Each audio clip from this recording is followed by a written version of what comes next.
मंच के माध्यम से हमारे साथ जो अभी अरुण गोविल जी ने भारतीय जनता पार्टी को ज्वाइन किया प्रधानमंत्री जी की नीतियों से प्रभावित होकर के, और मैं इनसे अरुण गोविल जी से चर्चा कर रहा था।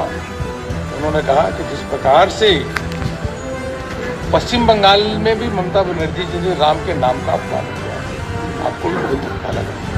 आप और प्रभु राम का मंदिर वहाँ बन रहा है, उससे बहुत प्रसन्न है। प्रधानमंत्री जी ने भूमि पूजन किया। विश्व की सबसे बड़ी पार्टी सदस्यता के संबंध में भारतीय जनता पार्टी के परिवार को ज्वाइन किया। आपका स्वागत, अभिनंदन है।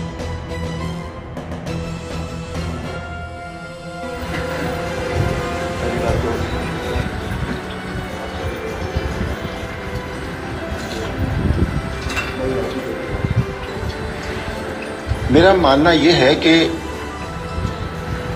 हर काम का, हर बात का एक समय निर्धारित होता है और वो निर्धारण वो करता है।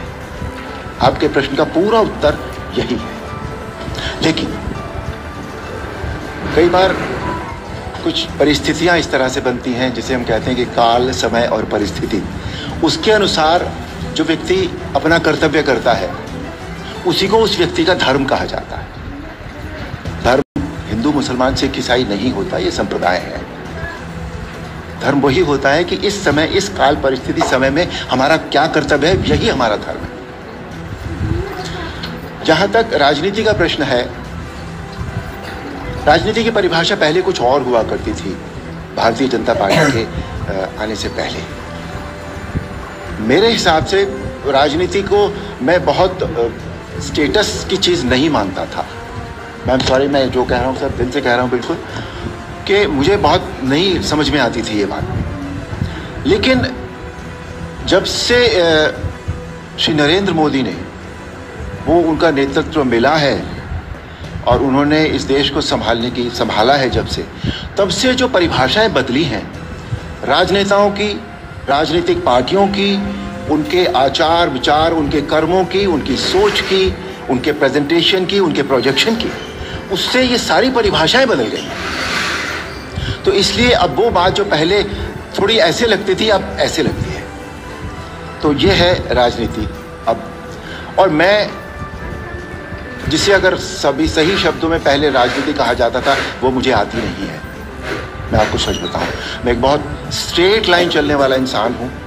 मेरे दिल दिमाग में जो आ जाता है मैं वो कर लेता हूं। और मैं यहाँ राजनीति के लिहाज से नहीं हूं, मैं यहाँ अपनी कर्तव्य नीति के लिहाज से। आज जो मेरा कर्तव्य है यहाँ पर, बीइंग एन एक्टर, मैंने रामायण की, उसमें जो पारिवारिक एक तरह से योगदान होता है उस क्षेत्र में, एक सामाजिक क्षेत्र में जो योगदान होता है, उसका डायरेक्टली या इनडायरेक्टली जो भी मेरा कंट्रीब्यूशन था वो मेरे से हो गया है। मैंने नहीं किया है, कराया तो उसने था, पर मेरे से हो गया है वो। अब जो राष्ट्र सेवा की बात है या राष्ट्र निर्माण की बात है, उसमें जो मैं ज़रूर अपना जो बिट है मेरा कंट्रीब्यूशन का, वो मैं ज़रूर देना चाहूँगा।